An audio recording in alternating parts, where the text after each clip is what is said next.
Welcome to Victoria Rumble Room, an island show that likes to reach out and address issues in Vancouver Island, British Columbia, Canada, the wide world, and across the globe, all the way to Saanich is my co-host with the most, John Jurisic. And John, we have some big issues here and far. Let's start with something closer to home in BC, where the government has announced new measures that are going to stop short-term rentals. It's going to stop Airbnb operations in BC.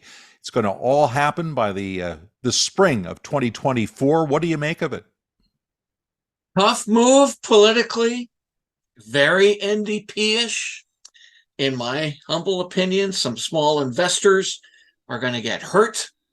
Some large investors, frankly, who have purchased dozens of these places and are relying on daily Airbnb income to pay the mortgage, they're going to get hurt. And there certainly isn't much public sympathy for these folks, especially on social media, which has been brutal. Thousands of short-term rentals, often listed on Airbnb and VRBO, will now have to shift to long-term rentals or be sold, right? So I was a realtor several years ago, licensed realtor, not anymore. So I'm somewhat familiar with what's going on here. There will now, if the cup is, depending on which viewpoint you have, let's just say cup is half full, all of a sudden, this provides for our tourism industry, it's going to fill the rooms. Tourism industry has wanted Airbnb to be closed for some time because all these folks have got to go somewhere.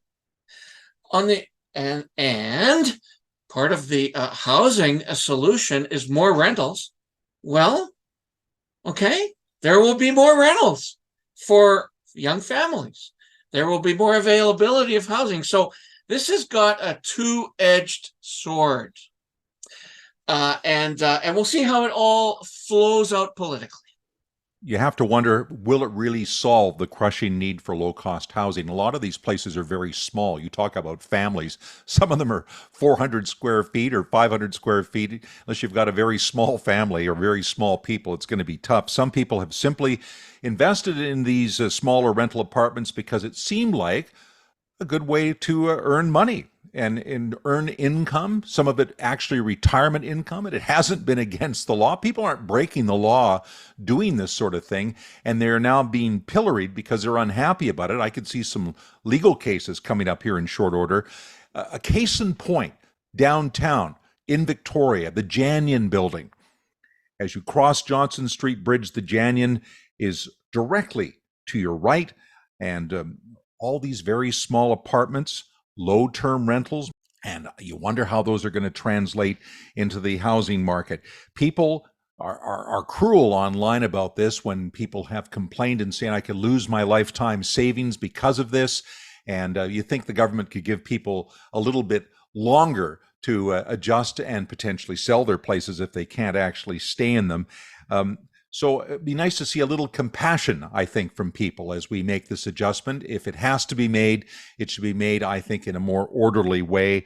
And, that's all I have to say on that. And let's move now to something that's even really harsher and tougher and more unhappy. And that is what's going on still in Israel and the Gaza Strip as the violence and war continues.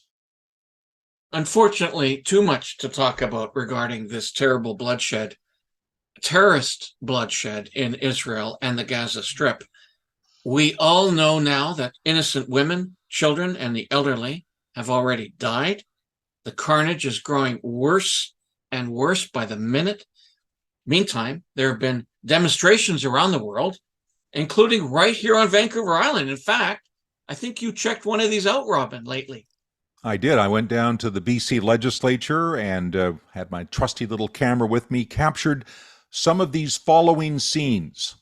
Justin Trudeau, you can hide. Justin Trudeau, you can hide. You're supporting genocide. You're supporting genocide. A lot of peaceful people who strongly support Palestine want to see an independent homeland established for these long displaced people. So no argument from us on that. Palestinians need an opportunity to build a strong, stable homeland. And I do think Israel must curtail their settler movement, building new gated armed homesteads on Israeli lands on the West Bank. However, I believe most Jewish people that I know and most Jewish people around the world, including in Israel, also support this. And they should not be pilloried. These accusations of apartheid, of the Israelis being so underhanded and universally cruel, is in my mind anti-Semitic, and that does not help this argument. The problem is that there are radicals around the world and radicals in this country who don't think Israel should exist. And I know, John, you and I don't feel that way at all. We believe that Palestinians certainly deserve to have a homestead, and this needs to be mandated and worked through probably the United Nations, with people in the United States and other major powers getting involved once again. And there's a million Muslims that live in Israel today that are full Israeli citizens who have full voting rights. They can't be in the Israeli army, but other than that, they are full citizens. So there is a chance for integration to a degree. Unfortunately, there's also a lot of misinformation. The hospital attack that took place in the Gaza recently, Canada took a whole week to acknowledge that, in fact, it wasn't the Israeli bombing that attacked the hospital. It was a misfired Hamas weapon that went off and blew up a parking lot and did kill people, didn't kill 500 people as it was initially reported. And, these tragedies do happen on both sides. And it's terrible to see this sort of misinformation compounded with the real tragedy that is going on, John. And I got to catch my breath here, and we should again, I think, shift topics. Robin, thanks for being so articulate about this challenging, very challenging political situation in the Middle East. I really appreciate what you've said and agree with it. However, let's shift gears now, move back to British Columbia and talk about this latest poll from Polling Canada. If an election was held today, the NDP governing party would win 74 seats in the legislature. That's up by 17 seats, Robin. Now, for those of us our age, a little bit older, we remember when the governing party in BC was primarily liberal, social credit, sort of to the right of the political ledger.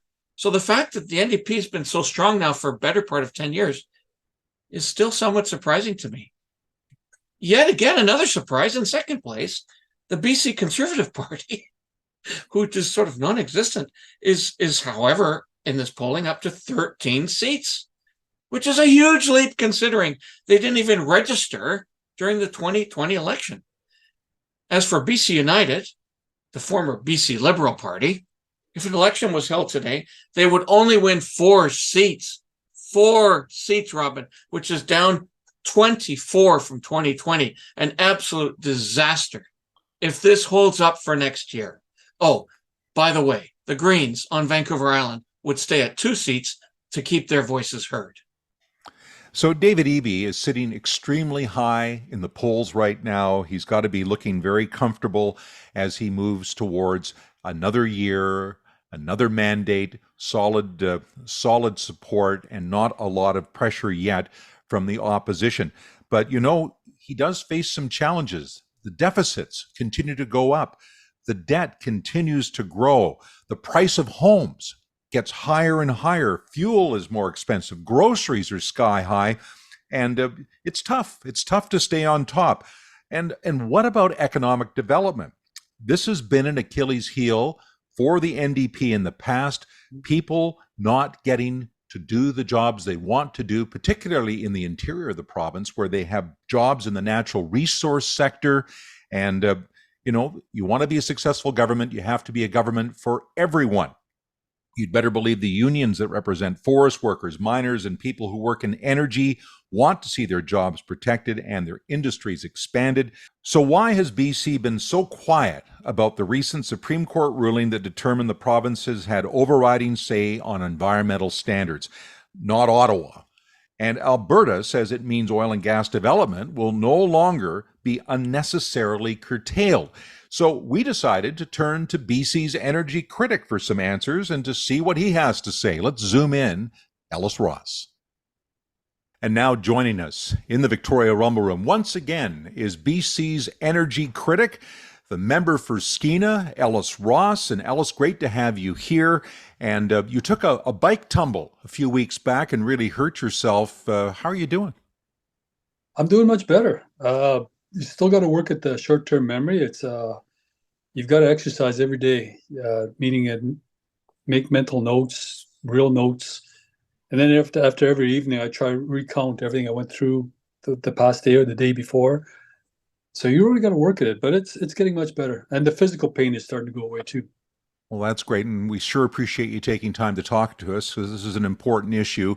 In 2019, the federal government brought in an environmental impact law where it could overturn or delay energy projects to meet environmental standards that were federal. Alberta immediately challenged the law. Mr. Trudeau and the federal government then handed it off to the Supreme Court of Canada to settle the question. That ruling has now been delivered, and the law has been largely struck down. Does the Supreme Court have it right? Yes, I believe they do. In fact, it wasn't really about specifically on how to approve or disapprove projects. It was supposed to be some benchmarks on what could include in a federal environmental assessment. Now, there's two types of environmental assessments in Canada. There's one at the federal or provincial level, and I've had experience with both. And when I first read it, I thought the federal government was overreaching their boundaries in terms of environmental assessments, conditions, but also in terms of the Constitution of Canada. But I didn't think it would make it all the way to the Supreme Court. I thought it was a no-brainer. And I was quite surprised that the provinces didn't pick up a harder stance to protect their constitutional powers and jurisdiction. Great to have you back. Great to have you back so soon after the accident that all scared all of us. And all of BC is aware of, by the way, and all of Canada is aware of. And it's good to see you handling your portfolio duties, in the wake of your accident. So much appreciated that you're on here to talk about this. Premier of Alberta immediately called a media conference and declared victory. 5 other provinces supported Alberta's position. Where's the BC government on this? What is our BC energy minister saying about oil and gas development and pipelines these days? Nothing much. In fact, I tried to find the argument that BC supposedly made, unless they just put their name in there as a placeholder just to say that we're a part of this. But I didn't see BC's argument. Of course, Alberta was protecting their interests around the ability to make decisions around pipelines and mines, for example. But for BC, I'll say it again, BC is very ashamed of pipelines. They're ashamed of oil. They're ashamed of gas. They will not speak up in favor of oil and gas pipelines in the legislature or otherwise, unless they're forced to, like with Haisla Cedar LNG or LNG Canada's Phase 1. But you won't see anybody in the BC legislature or government side talking about LNG Canada's Phase 2, which is going to double the output with just 2 more trains. And so I wasn't really surprised BC didn't make that silent response, because I think they figured it was going to tell the whole world that they actually support pipelines. But that's not what the case was about. It was about constitutional powers and the federal government overriding all the provinces in regards to what's been protected in the Constitution long before I came along. So I talked to a constitutional lawyer who brought this to me, and he was saying that he thought that this could really change the way the whole country could be governed in the future in terms of the way the province was able to stand up and say, no, this is our territory. Quebec in the past has never had trouble saying no to a lot of things the federal government wants to do. Other provinces have not been as forthright. Alberta is being very strong on this. Saskatchewan's being very strong. Do you see this as a future wedge issue in terms of maybe governance of the whole country and how people want to see Canada governed in the future? Without a doubt, because I don't think people truly understand how much control this would have put in Ottawa's hands. I mean, right now, I don't see the need to amend the environmental assessment the way that the federal government amended it, because up to now, what I saw was a cooperative in terms of provincial and federal environmental assessments. And there's many different ways to skin this cat. You could have had an environmental assessment for the BC level, Canada had their own, and they do it parallel. You could have had them doing it together and then going apart to make their own decisions. And then you could have had different instances where Canada would come in and say, well, our interest is not so great. It's more of a provincial interest. How about you guys do all the heavy lifting and we'll come at the end and we'll support you guys. There's many different ways this could have played out. I don't think you needed this heavy-handed approach to say that Ottawa will override the provinces in terms of what the provinces are supposed to be responsible for. Like, say the provinces are responsible for anything on the land base, for example, the production of electricity, the local economy, whereas Canada was really more for national issues and international issues. Always great to hear from Ellis Ross.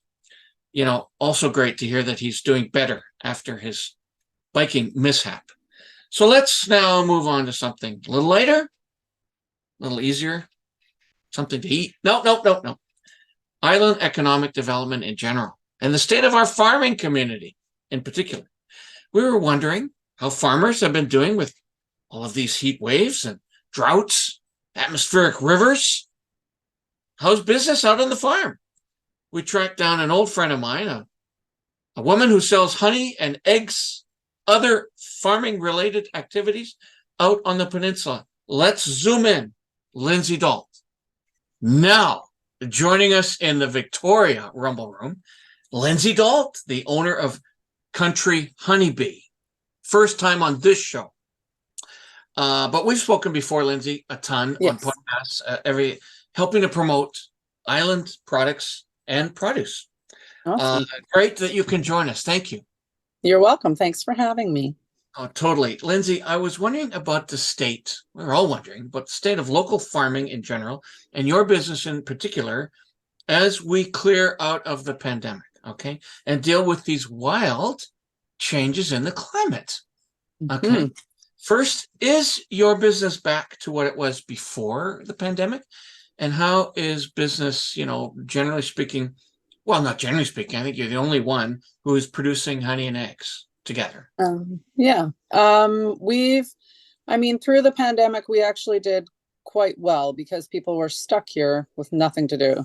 So it kind of forced people to find local, what can they see in their community. And so it actually kind of helped us in a way and didn't really hinder us. I mean, everybody was affected, but our sales actually went up through COVID because people were stuck here, and it kind of got our name out more so than anything. So it wasn't terrible for us. We did see, like this year, we saw a bit of decline in sales. I think as things changed in the housing market, people got a little tighter with their pocketbooks, and that we saw sales decline quite a bit. And we're now still, our local sales are down. However, our sales within with tourism is getting much bigger, which is nice. That's growing. Yeah, that's grown quite a bit. So that's nice. So your proximity is so close to Butterfly World. You're just down the street from Butterfly World and the entrance to Bouchard Gardens. And I would imagine there's a lot of word of mouth in the community about not just your store, but you've got a petting zoo area and a walking path and all these things that people can bring their families out to. I had the pleasure of visiting your farm.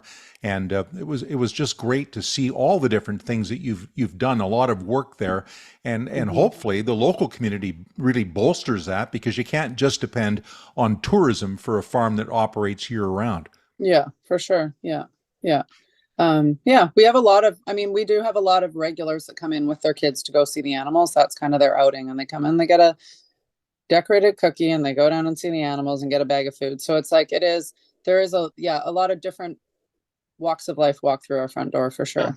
And you have to John's question though about climate change and what's been going on with that, and I imagine you talk to other people in the farming community that are in different areas of the farming community, whether it's Yeah. corn or produce or cows or sheep or whatever else. Yeah. We've had record drought. We've had extreme heat. We've had all these different movements in climate. Has it affected animals very much? Has it affected bees, for example? Has it affected industry? I mean, how have farms been coping with this new reality? Well, as far as like, we talk about climate change and the drought. I know that all the local farmers are challenged with getting enough water onto their fields. And there's different, I guess, changes in water rights and stuff like that are happening. And so that's really affecting lots of farms. But as far as like the actual climate change, we aren't able to irrigate our fields as much as we normally would. We plant 6 acres of wildflowers or sunflowers and buckwheat and all sorts of forage to feed our bees. But just getting water on that is tricky, and keeping the water on it, like you'll water and it just doesn't penetrate into the soil because it's so hot and so dry, and all those factors definitely play a role. And I know that every single farmer out there is dealing with the same thing, where it's just harder to irrigate crops. But a funny thing happened this year with the bees, in that I managed them a little bit different than I normally would have. But the bees, I did an extraction middle of the summer, and then I put frames back in the hives, and the bees actually started collecting blackberry juice from the blackberries because there were no flowers with nectar. So we basically, like, when you think of a flower, it needs water to produce nectar. And if it doesn't get watered, it can't produce nectar. So the flowers don't have a lot of nectar for the bees. So the bees are getting desperate for where they're getting food from. And they started collecting the actual juice from blackberries and bringing it back into the frames. And I pull out frames from the hive, and they're just full of red honey. So we started selling that as red honey. So we extracted those separately, and we got a totally unique tasting honey that I have never seen before in any quantity. I would see a few cells in a hive, and that was about it. And I would just eat them myself and not share them with anyone. But this was like a frames full. It was crazy. So that sort of thing, the bees and the bugs and all the animals have to kind of acclimatize to the changes that are happening and the lack of food that is out there, which is kind of interesting. Yeah, that's something that us sort of non-farmer guys would not even think about. Yeah, About that kind of thing, about how the whole ecosystem is interacting. I want to get us into the grocery stores. Okay, question about that. So these groceries that we are buying all the time, getting more expensive, and nothing seems to impact lower prices for these things. However, the extra money doesn't seem necessarily to be going into the pockets of the producers. Big grocery chains like Sobeys and Weston's thriving. What's driving up the costs, and why is food so expensive? Well, I think labor costs have gone up, right? Like we saw an increase. I think it's like $1.50 on minimum wage this year, or something like that. I don't even keep track anymore. So that's gone up. I think with COVID, we did see a huge influx in the price of stuff coming from China. So like, our glassware all gets made in China. That's where any glass that you have in your house that's like a jar from somewhere is probably from China. And the fees on shipping that stuff went up like astronomically over COVID. If you're driving up the Pat Bay Highway, one of the beautiful things you can enjoy, especially if you're heading through central Saanich, are these beautiful farms. And you see Mitchell's farm, and they've got all the pumpkins out, and it's so pretty, and they've got their store to buy corn and all this produce. And you would think from this bucolic image that so many people are out there taking full advantage of local produce. And yet I understand it only makes up about 6 or 7% of what people buy is commonly local. Yeah. And then it's still very hard for farmers, even with a fairly large piece of land, to really make very much money. And I've heard it anecdotally that some farms, the farmers will actually, because it cuts costs, will just put hay on their farm rather than produce, because it's just so expensive to operate a farm these days. Yeah. So the Agricultural Land Reserve, it certainly kept all the housing out of central Saanich and along the various parts of the city where we have still a lot of farmland. But is it really allowing farmers to prosper? And is farming still a good business to be in? Do you want me to answer that honestly?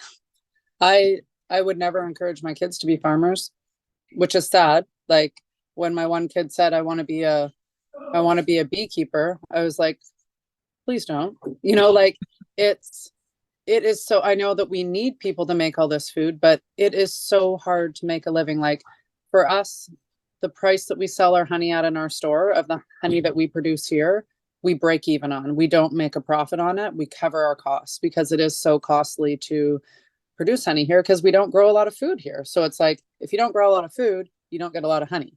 So it like kind of goes hand in hand. But I think the challenges with farming now are just, they're massive. Like even now we have to get water rights for the water that falls from the sky onto our farm.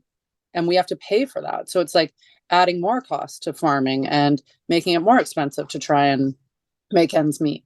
So I think it's very challenging. And I mean, everything to do with pests and bugs and like dealing with all that is like, for us, we don't grow any like food crops on our farm.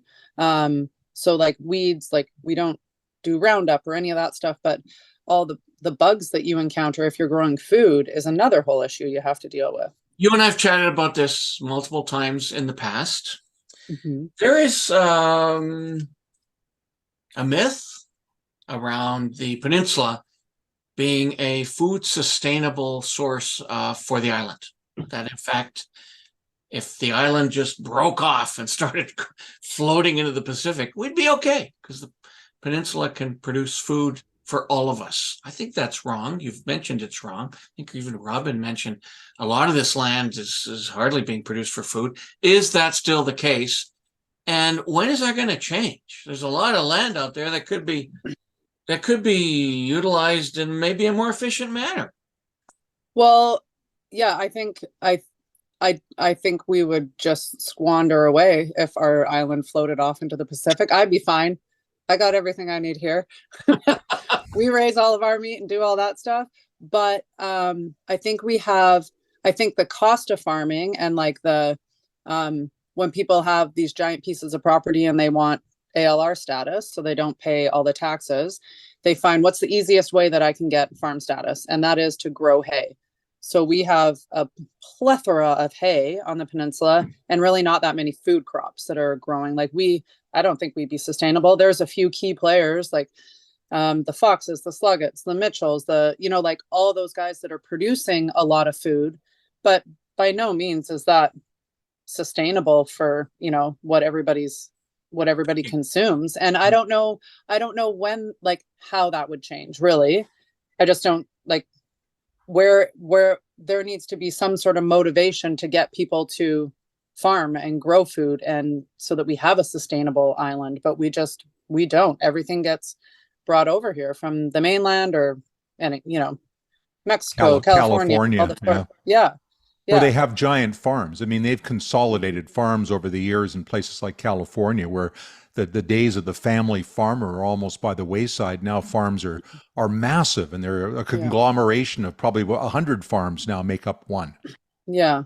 But I think you need that in order to actually make money. Like if you had, I think a farmer here, if you had a 10-acre farm, you would not be able to pay your mortgage on that house that you just bought. Like you would go into debt, or go bankrupt. And I know people that have done that where they're like, we're going to farm this land and we're going to pay our mortgage, and they go bankrupt. And that's like, I feel like food security should be one of our biggest worries and one of our biggest things that we focus on. Whereas there's a lot of other things that are more heavily focused on now which seems crazy to me, but that's a whole different show. I want to talk about labor before we let you go. We hear more and more Spanish voices around Greater Victoria because there's a lot of people here that have come to Victoria to work in our construction industry. And before that, breaking ground on this, were temporary workers to work in our fields, in our agriculture. We have a lot of people from Mexico and other places that have come to work in these industries because they so desperately need people. And some of these jobs or industries really are labor intensive still. I mean, Yeah. maybe we have farm equipment, but you still need people to run it. I mean, is that a big problem for farms to be viable today, finding people that actually want to work for a farm? Oh, for sure. And like, well, just trying to find people to work in general, like to get people to work in my store. Normally we have 6 to 9 staff. I have 3 right now. So I basically work like I usually work 6 days a week. I try and get 1 day off. So I'm just like balancing, waiting until my students that are working for me are out of school for Christmas so we can get through Christmas. And it's just like I don't think I don't really know what's happened with people wanting to work anymore. But there is like we do rely on out of country workers to come and do those jobs that apparently nobody here is willing to do. Like when I was younger, I picked garlic, I picked strawberries, I did all those jobs just to make money because that's what I did. And I guess my parents kind of forced me to do it. But I just don't think that mentality is a little bit different now. Just great to hear from a local farmer. It sounds like it's a tough job, and she does it with so much grace. I enjoyed going out to check out her operation, and it's highly recommended. If you're going to go out towards Bouchard Gardens and Butterfly World, just take a left on West Saanich Road and head down and see a great operation. They've got a nice petting farm there and lots of stuff to check out for yourself and for your kids. So highly recommended. And she also made a recommendation to us. If you want to go buy vegetables and you want to get local produce and help local farmers, you can go to Mitchell's Farm.